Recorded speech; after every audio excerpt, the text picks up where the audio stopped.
Salam Bray se-Indonesia. Kenapa Anies Baswedan di saat deklarasi sebagai calon presiden dari Partai Nasdem itu popularitasnya itu pesat naik sampai ke angka 20 sekian persen gitu. Bahkan ini adalah survei yang begitu elektabilitasnya begitu bagus sih, baik dan positif. Hari ini kenapa bisa turun? Kita nggak tahu faktornya apa, kita nggak tahu masalahnya apa, tetapi yang menjadi pertanyaan itu kenapa bisa turun? Apakah memang benar seperti yang dikatakan oleh para pengamat dan politisinya Nasdem bahwa bahwa memang lembaga survei ini hanya sebuah titipan gitu, sehingga Anies Baswedan ini memang dirancang untuk menurun elektabilitasnya.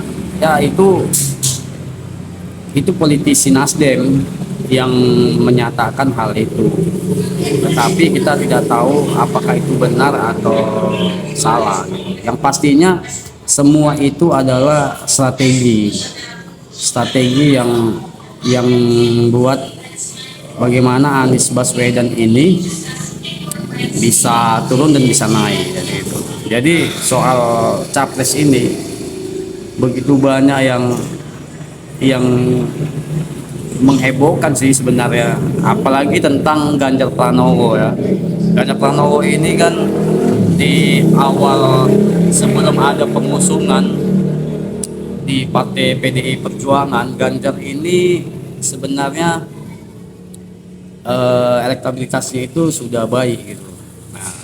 Namun karena ada polemik masalah Piala Dunia usia 20 tahun yang pada saat itu sebenarnya tuan rumahnya itu adalah Indonesia, namun dengan adanya penolakan karena ada peserta dari Israel, maka Indonesia digagalkan oleh FIFA untuk tidak menjadi tuan rumah Piala Dunia usia 20. Di faktor itu memang Ganjar Pranowo itu ikut andil dalam penolakan tersebut. Ya pastinya ia membawa nama sebagai gubernur Jawa Tengah. Tapi setelah kejadian itu ternyata PDI Perjuangan melirik Ganjar sebagai calonnya dan langsung mendeklarasikan capres, yaitu Ganjar Pranowo sebagai capres PDI Perjuangan.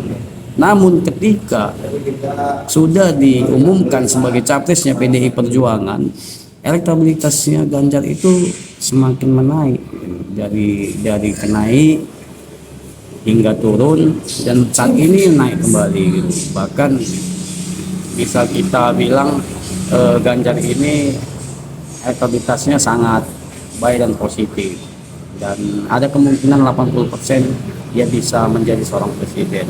Yang ketiga itu ada Prabowo Subianto yang sudah lama sebenarnya Prabowo ini sebagai calon presiden dan sudah matang dalam dunia perpolitikan di lintas pencalonan ataupun lintas sebagai peserta calon presiden gitu. Yang menarik dari Prabowo Subianto ini, hari ini ia lebih matang dan lebih dewasa dalam menanggapi situasi politik di negeri kita ini, di Indonesia. Ia terus bersandingan dengan Presiden Jokowi untuk mengambil elektabilitas Jokowi yang hari ini sangat dikagumi oleh masyarakat dan dicintai, dan bahkan surveinya itu begitu tinggi. Masih banyak masyarakat yang menginginkan Jokowi ini melanjutkan sebagai presiden. Disinilah momen yang diambil dari Prabowo Subianto untuk menempel atau mengendorsekan dirinya kepada Jokowi agar elektabilitasnya tetap stabil dan bahkan menaik, dan itu berhasil.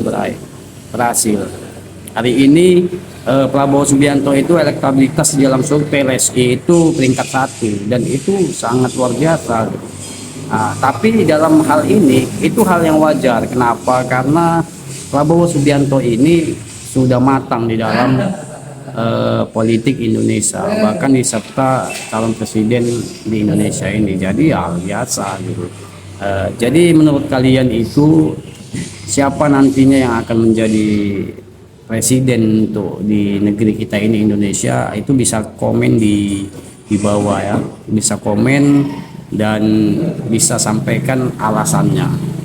Ya menurut saya kekuatan Prabowo Subianto ini adalah kekuatan power yang positif, yang bisa menjadikan dirinya itu akan menjadi seorang presiden. Itu menurut saya gitu. Nggak tahu kita menurut kalian ya Bray.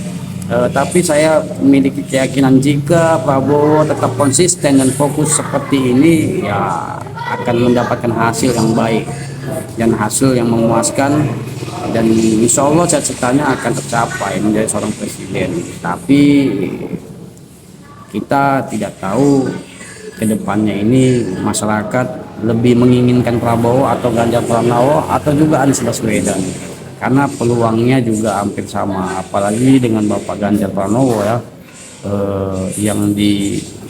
yang nakodanya itu adalah orang yang sudah matang, kita Megawati Soekarno Putri, yang dia itu sudah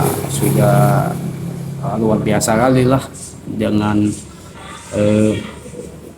politik di Indonesia ini, apalagi mengurus partai ya. Jadi itu yang ingin saya berikan informasinya, bahwa politik Indonesia ini kita harus mendamaikan suasana dingin. Jangan lagi ada kontradiksi atau kontra antara pendukung satu dengan pendukung yang lain. Jadi siapapun presidennya, kita tetap Indonesia, kita tetap bisa berdikari dan juga bisa menjadi kontribusi untuk bangsa ini, dan sama-sama untuk mensejahterakan masyarakat yang ada di Indonesia dengan upaya-upaya yang kita kerjakan bersama, kekuatan bersama, dan juga kekeluargaan yang nantinya bisa menjadikan Indonesia ini menjadi kuat.